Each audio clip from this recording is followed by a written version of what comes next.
What up, people of the internet? My name is Plug to the Plug, and I assume you came to this video because you're all Marvel fans, and we're here to talk about Guardians of the Galaxy. The latest addition to the Guardians of the Galaxy universe offers an exciting mix of action, puzzles, and storytelling, all set against a stunning cosmic backdrop. I'll be breaking down the game's story, characters, and gameplay mechanics to give you a comprehensive look at what this game has to offer, so sit back, relax, and let's explore the galaxy together.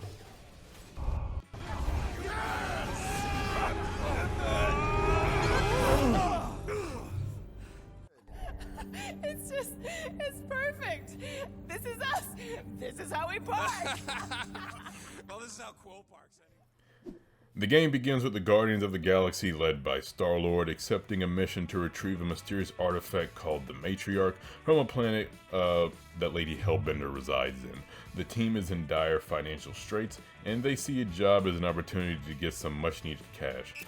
However, things quickly go awry when they accidentally awaken the Matriarch, a powerful creature that they soon learn is connected to the ancient cosmic entity called the Universal Church of Truth. As the Guardians try to figure out what the Matriarch is and how to stop it, they come in conflict with the Universal Church of Truth, a fanatical religious organization that seeks to use the Matriarch's power to further their own agenda.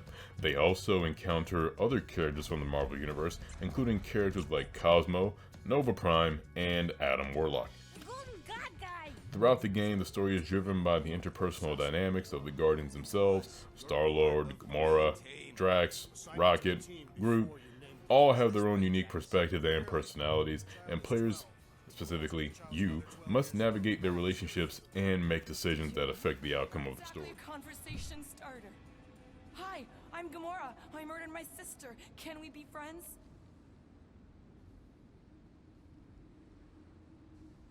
Of course we can't. How can you be friends with a monster? Why would you want that on your team? A team I actually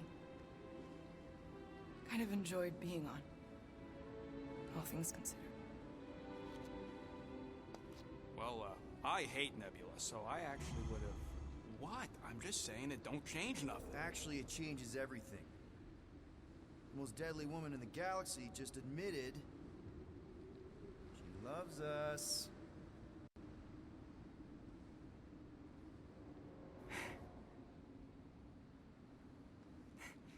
I did not. You did. You said you were in love with us right after the part about killing your sister. I said I enjoyed your company. That is the Catathian definition of love. Like. I'll give you like. Can we just move on? There are also a number of dramatic twists and turns in the plot, including betrayals, sacrifices, and revelations that shed new light on the Guardians' past and their connections to one another. The game is set in its own continuity separate from the MCU and the comic book canon. This allows the developers to create their own unique interpretation of the Guardians and their universe. The game's story explores the themes of family, friendship, and loyalty as the Guardians come to realize that they are more than just a group of mercenaries working together. As they face the threat of the Universal Church of Truth, they are forced to confront their past traumas and their relationships with one another.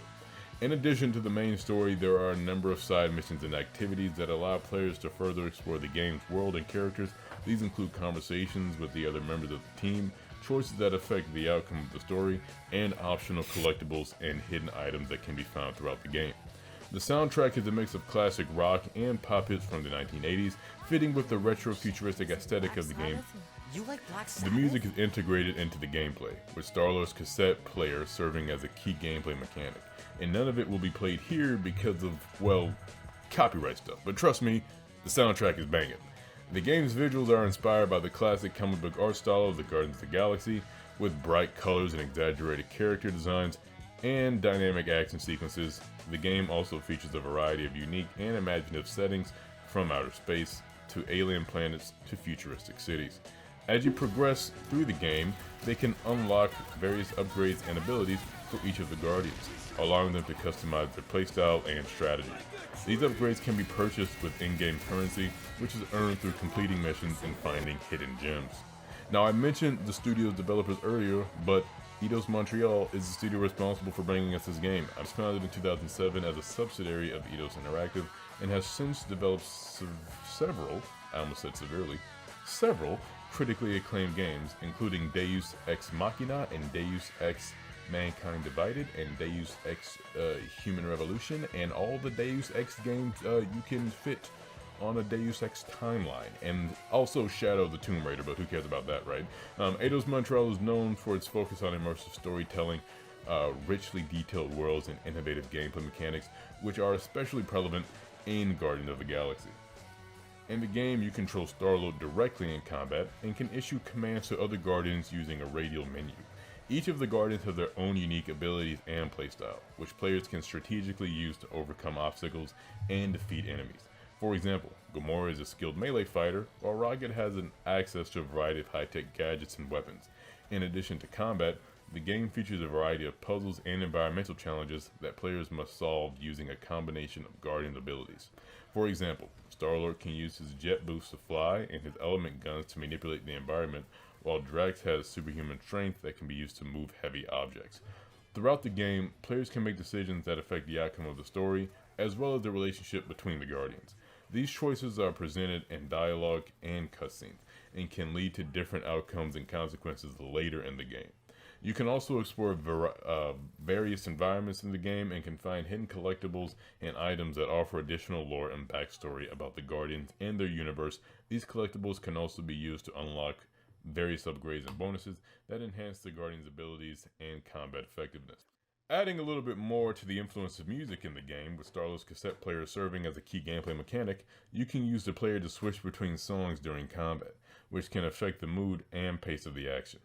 Overall, Marvel's Guardians of the Galaxy offers a fun, engaging mix of action, puzzles, and storytelling, with a unique gameplay system that allows players to lead the Guardians of their own epic adventure. Throughout the game, players can upgrade each Guardian's abilities and unlock new skills to help them overcome increasingly difficult challenges. Each characters have their own unique personality, backstory, and motivations, which players can explore through dialogue and interactions with one another. The interplay and relationships between the Guardians is a major focus of the game's story, and player choices throughout the game can affect the relationships between the characters. Overall, Marvel's Guardians of the Galaxy is a fantastic addition to the Guardians of the Galaxy universe and the Marvel universe as a whole. The game's engaging story, dynamic characters, and exciting gameplay make it a must-play for any fan of the franchise, as well as anyone who enjoys stunning soundtrack, action-adventure games, stunning visuals, and Marvel's Guardians of the Galaxy delivers an immersive and entertaining gaming experience that will keep you engaged from start to finish. Whether you're a longtime fan of the Guardians or a newcomer to the franchise, this game is definitely worth checking out, and I approve that message because Guardians of the Galaxy is one of my favorite games on this console. I absolutely love it. It's funny because for those of you who may not have noticed, around chapter 7, 8-ish, I actually switched the footage from PS4 to PS5. I got the upgrade and started playing it on PS5. And the game looked phenomenal. The adaptive triggers made the game 10 times more fun. It was my second playthrough. Made a few different decisions, did some cool stuff.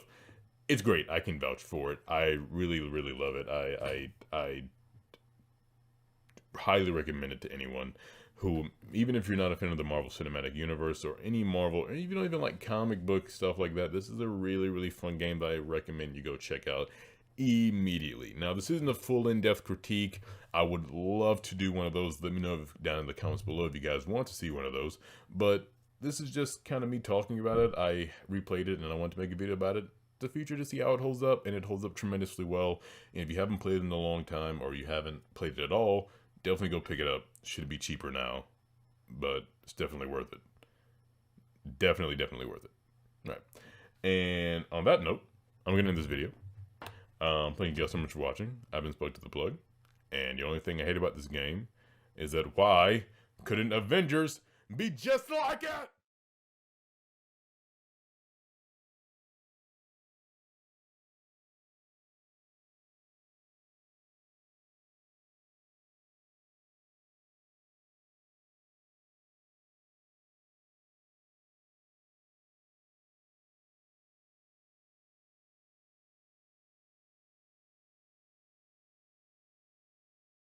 How you doing, buddy? When you get this, you're gonna be excited to hear it. And I know it, because you know I have to cut this part out, because I don't want this in the video. Anywho,